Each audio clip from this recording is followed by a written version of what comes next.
Sudah 1 minggu lebih siklon tropis Seroja menerjang wilayah bagian timur Indonesia. Namun, infrastruktur di Provinsi Nusa Tenggara Timur belum diperbaiki sepenuhnya. Mulai dari sinyal internet yang terganggu, fasilitas jalan yang terputus, pemadaman listrik, hingga bantuan yang belum merata. Pemerintah Provinsi Nusa Tenggara Timur pun menetapkan status tanggap darurat bencana terhitung dari tanggal 4 April hingga 5 Mei 2021. Menurut keterangan BPBD Nusa Tenggara Timur, hingga 11 April 2021 baru 40% wilayah NTT yang teraliri listrik.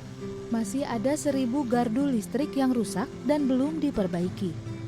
Jaringan listrik yang terputus pun berdampak pada sinyal internet dan telepon yang ikut terputus. Sedangkan jaringan internet baru bisa pulih sebagian di daerah perkotaan, seperti di Kota Kupang. BPBD mengatakan bahwa perbaikan infrastruktur masih terkendala akses jalan yang rusak dan alat berat. Sebanyak 6 jembatan penghubung antar kota dan kabupaten diketahui masih terputus dan belum bisa dilalui. Komunikasi kita putus. Sehingga teman-teman kita, masyarakat ataupun yang berada di bagian selatan dari NTT ini, yaitu di Pulau Sabu, Rote, ya, dan sebagian dari Kabupaten Kupang di Pulau Timur, itu tidak bisa memberikan laporannya ataupun memberikan gambar-gambar, mengupdate gambar-gambar tentang kerusakan-kerusakan. Sehingga memang tidak banyak yang mengetahui bahwa ternyata di bagian selatan dari NTT itu juga banyak mengalami kerusakan dan dampak yang luar biasa. Nah, oleh karena itu saat ini kami sedang berjuang untuk memulihkan kembali komunikasi ini, ya, terutama karena jaringan listrik kita semua itu putus. Akibatnya penyaluran bantuan untuk korban terdampak pun berjalan lambat.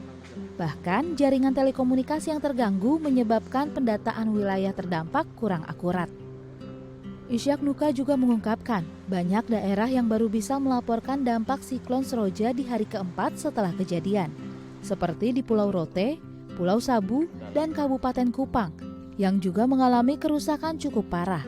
Sehingga di daerah tersebut bantuan masih minim. Komunikasi kita saat ini satu-satunya kita mendatangi langsung ke wilayah-wilayah itu menggunakan helikopter bantuan BNPB, ya. Sedangkan untuk kapal laut kita, kapal-kapal penyeberangan ferinya ASDP itu belum bisa kita operasikan karena masih terganggu dengan tinggi gelombang yang masih tinggi.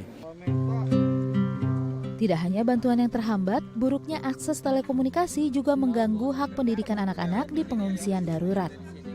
Di Desa Oebufu Kupang, puluhan anak yang mengungsi akibat tanah longsor minim informasi tentang kelanjutan kegiatan belajar daring. Sudah 1 minggu mereka tidak menjalankan kegiatan belajar daring karena sinyal internet yang buruk.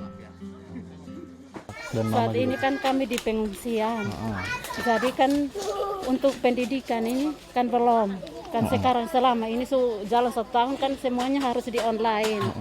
Jadi kami di sini tidak belajar karena tidak ada data, internet pun tidak ada. Jadi mereka tidak belajar.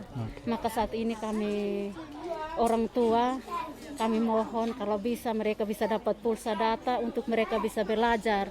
Karena semua itu dari online habis. Jadi kami kendalanya di sini. Apalagi sekarang kondisi seperti ini. Dan kami di bagian sini ini lampu belum menyala karena tiang ini minggu malam ini dia jatuh. Sekarang kami pakai penerangan dari tetangga yang kami bisa pakai. Selain pemulihan infrastruktur, perhatian pada pendidikan dan pemulihan trauma anak-anak di pengungsian juga harus diperhatikan. Tidak hanya bantuan materi, pemulihan psikologis anak juga menjadi salah satu faktor yang penting untuk membangkitkan semangat pasca bencana. Fikri Aditama, Serulino Lamba, DAI TV.